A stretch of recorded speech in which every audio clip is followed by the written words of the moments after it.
इस समय पूरे देश में गणेश चतुर्थी का त्यौहार बहुत ही धूमधाम से मनाया जा रहा है, लेकिन सबसे अधिक धूमधाम से ये त्यौहार महाराष्ट्र में मनाया जाता है। तो जब महाराष्ट्र की बात आती है तो हम आपको लेके चलते हैं मुंबई में। मुंबई के सुप्रसिद्ध गणपति, जिसे कि नवासाचा राजा भी कहा जाता है या नवासाचा गणपति कहा जाता है, यानी कि इच्छाओं को पूर्ति करने वाले, यानी कि लाल बाग के राजा। तो चलिए हम आपको लेके चलते हैं मुंबई के सुप्रसिद्ध पंडाल लाल बाग में, जहाँ के गणपति की हम दर्शन करेंगे। यहाँ की मान्यता है कि यहाँ पे जो भी मन्नत मांगी जाती है वो पूरी हो जाती है, इसलिए यहाँ पे बड़ी संख्या में श्रद्धालु देश नहीं बल्कि विदेशों से भी दर्शन के लिए आते हैं। और यहाँ पे हर दिन कम से कम लाखों लोग दर्शन करके जाते हैं।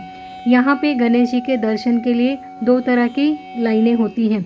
एक होती है मुख दर्शन की लाइन और दूसरी होती है चरण दर्शन की लाइन।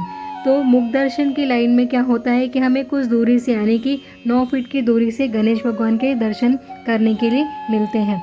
और अगर आप चरण दर्शन की लाइन में लगते हैं तो वहाँ पे आप गणपति जी के चरण को स्पर्श करके या छू करके दर्शन कर सकते हैं। मुख दर्शन की लाइन में आप मुश्किल से 1-2 घंटे के बाद में ही गणपति जी के दर्शन कर सकते हैं, लेकिन अगर हम चरण दर्शन की लाइन में लगे हैं तो ये लाइन में आपको कम से कम 11-12 घंटे रुकने के बाद ही आपको मौका मिलेगा कि आप गणेश जी के चरण को छू पाएँ। लेकिन लोगों में श्रद्धा इतनी ज़्यादा है कि लोग अपनी मन्नत पूरी होने के बाद में, उस मन्नत को पूरी होने के बाद भगवान को धन्यवाद कहने के लिए 11-12 घंटे की लाइन की परवाह किए बिना भी यहाँ पर आकर रुकते हैं।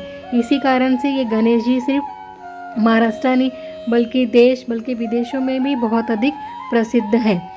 अगर आपको भी यहाँ पे लाल बाग के दर्शन करने आने हो तो आपको उसके लिए सबसे पहले मुंबई सेंट्रल से आप करी रोड या चिंचपोकली स्टेशन पर उतर सकते हैं। वहाँ उतरने के बाद कम से कम आपको 10-15 मिनट लगेंगे।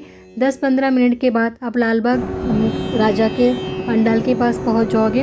उसके बाद फिर आप वहाँ पे कतार में लग जाइए और जैसे जैसे वो कतार आगे बढ़ती जाएगी आप अपने नंबर आने का इंतज़ार करिए। और जब आप वहाँ पे पहुँच जाएंगे तो आप पप्पा के दर्शन करके अपनी भी मनोकामना पूर्ति करने के लिए अपनी मनोकामना वहाँ पे पप्पा के सामने मांग सकते हो। अगर कहा जाता है कि पूरी श्रद्धा के साथ अगर आप किसी भी कामना की पूर्ति के लिए वहाँ पे जाते हैं तो पप्पा उसे ज़रूर पूरा करते हैं। ये गणेशोत्सव की स्थापना को धीरे धीरे 79 साल हो गए हैं। 79 साल से बप्पा ऐसे ही ना सिर्फ मुंबई वासियों की बल्कि देश विदेश में रहने वाले बहुत सारे श्रद्धालुओं की इच्छाओं या कामनाओं को पूरा कर रहे हैं। अपनी इसी खासियत की वजह से ये बप्पा बहुत ही ज़्यादा प्रसिद्ध है और श्रद्धालु यहाँ पे बारिश, धूप, गर्मी किसी भी चीज़ की परवाह किए बिना बड़ी श्रद्धा के साथ में कतार में लगे रहते हैं।